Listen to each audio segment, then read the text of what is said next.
మహాదేవ శ్రీమాత్రే నమః. మీనరాశి వారికి అందరికీ కూడా జూలై నెలలో ద్వాదశ రాశులలో చిట్ట చివరి రాశి మీది అయినప్పటికీ కూడా మీకు ఒక అద్భుతమైనటువంటి సుందరమైనటువంటి ఒక మంచి విషయాలను నేను చెప్పదలుచుకున్నాను. శ్రద్ధగా వినండి. ఎందుకంటే గత 2022 ఆగస్టు నుండి కూడా ఈ యొక్క మన మీనరాశి వారికి విపరీతమైన కష్టాలు, నష్టాలు, ఎంతో ఇబ్బందిని కలిగించేటువంటి సందర్భాలు, అదేవిధంగా వ్యాపార భాగస్వాముల వల్ల నష్టాలు, వ్యాపారాలు నష్టము, భార్యాభర్తలలో కొంత అన్యోన్యత ఏర్పడడాలు, కారణం లేకుండానే కొన్ని గొడవలు కానీ, కొంత భయంగా అనిపించడం కానీ, ఎంత కష్టపడినా కూడా ఫలితం కనిపించని సందర్భాలు 2022 ఆగస్టు నుండి కూడా 23, 24, 25, 26 సుమారుగా కూడా మార్చ్, ఏప్రిల్, మే వరకు కూడా అసలు ఏం జరుగుతుంది అనేటువంటి పరిస్థితులలోనే ఉన్నారు. ఓకే, గడిచిన రాశి ఫలాలలో, ఉగాది రాశి ఫలాలలో చాలా బాగుంది అని చెప్పినప్పటికీ ఇంకా ఎవరికి ఏం బాగాలేదే, మరి ఎందుకు అనే విషయాలను గమనించు. పుస్తకాలు చూస్తూ చెప్పడం అందరూ చేస్తారు, కానీ మన ఓన్ ప్రిడిక్షన్ అది గమనించు. సో ఏది ఏమైనప్పటికీ కూడా మన ఓన్ ప్రిడిక్షన్ తో ఏ గ్రహం ఏ విధంగా ఉంటుందని క్లియర్ కట్ గా నేను రాసుకొని మరి నేను విశ్లేషిస్తూ ఉంటాను ఎప్పుడైనా. ఇది గమనించుకోండి. కోర్టు, పోలీసు వ్యవహారాలలో మీరు వెళ్ళడాలు, ఇబ్బందులు ఏర్పడడాలు, చిన్న చిన్న విషయానికి పోలీస్ స్టేషన్కు వెళ్ళడాలు, మరి 2019, 20, 21లో మీకు జరిగిన శుభాలు అంతా ఇంతగా. మరి అంత శుభాలు కలిగితే మరి 21 ఆగస్టు 22 నుండి కూడా అన్ని అశుభాలే. అధికంగా పిల్లలు మద్యానికి బానిస అవ్వడం, తల్లిని కొట్టడం, తండ్రి మాట వినకపోవడం, మత్తు పదార్థాలకు బానిస అవ్వడం, చెడు వ్యసనాల పాలిట పడడం మీనరాశి వారు, తల్లిదండ్రులు బాధపడడం, విదేశాలకు వెళ్ళి ఉద్యోగం లేక ఇబ్బంది పడేవారు కోపంలో ఉన్నారు. ఈ మీనరాశి వారు సంతోషంగా వెళ్ళనైతే వెళ్ళారు, ఇప్పటికీ ఉద్యోగం రాక బాధపడుతూ ఉండేటువంటి వారు చాలా మంది. మానసిక ప్రశాంతత పూర్తిగా కోల్పోయిన వారు చాలా మంది. బైక్ యాక్సిడెంట్స్ కావచ్చు, కాలు విరగడమా, చెయ్యి విరగడమా, మీరు నమ్మినటువంటి వారే మీకు మోసపూరితమైనటువంటి వాతావరణం, అన్న అన్న తమ్ముడు తమ్ముడు అని చెప్పి తిరిగిన వారే మీకు శత్రువులుగా తయారైంది. వారితో గొడవలు పెట్టుకో. వ్యాపార భాగస్వాముల వల్ల కూడా మనకు నష్టాలు వాటిల్లడం, కుటుంబ సభ్యుల మధ్య విభేదాలు ఏర్పడడాలు, వివాహం పదే పదే వాయిదా పడడం కానీ, వివాహంలో కొన్ని ఒడిదుడుకులు రావడం కానీ,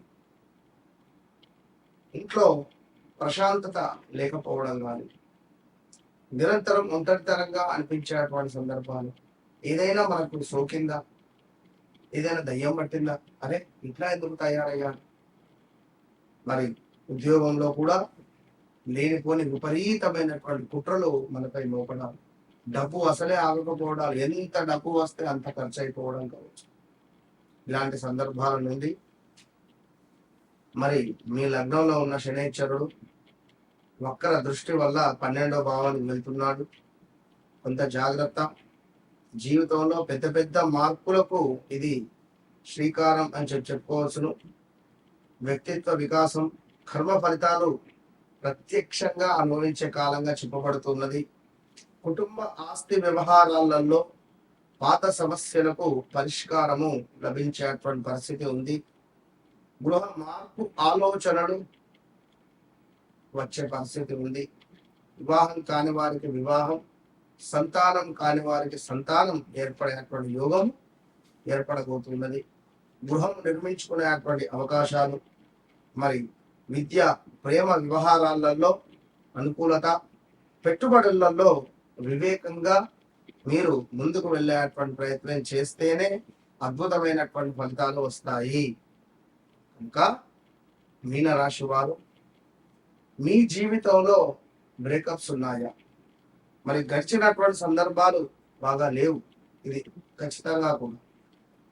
మరి మీ జీవితంలో మంచి సందర్భాలు కానీ, అనుకూలమైనటువంటి విషయాలు కానీ మనము గత వీడియోలో మీకు సంబంధించిన ఆలయాలు ఏవైతే బాగుంటాయో చెప్పడం జరిగింది. అవి చూడొచ్చును, ఒకసారి అక్కడకు వెళ్ళి కూడా రావచ్చు.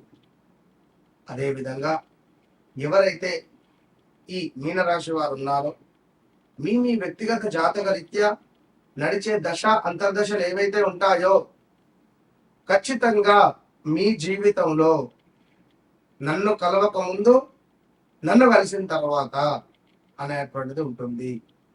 ఇది మాత్రం వాస్తవము. ఎందుకు అంటే మీ జీవితంలో చాలా యోగాలు ఉన్నాయి, అవి మీరు యూజ్ చేసుకుంటారు. వాటిని ఎట్లా యాక్టివేషన్ చేసుకోవాలి, అవి ఎట్లా మనకు ఒక మొబైల్ రీఛార్జ్ చేస్తే ఒక సిమ్ ద్వారా యాక్టివేషన్ అయ్యి మనం కాల్స్ మాట్లాడుతున్నాము.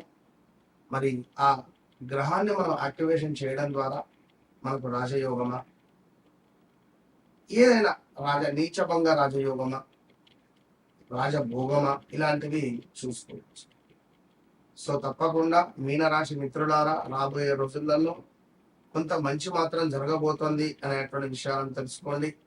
ఇంకా ఉద్యోగమో, వ్యాపారమో, లేదా ఏదైనా మీకు సంబంధించి డబ్బు ఎవరికో ఇచ్చాం తిరిగి రావటం లేదు, పలానా అమ్మాయిని ఇష్టపడ్డాం తిరిగి వస్తుందా రాదా, ఇలాంటి విషయాలకై తప్పకుండా కూడా మనల్ని కన్సల్ట్ కండి. నాతో మాట్లాడక ముందు, మాట్లాడిన తర్వాత మీ జీవితంలో మార్పు అనేటువంటిది రాకుంటే ఓపెన్ ఛాలెంజ్, అంతే. All the best.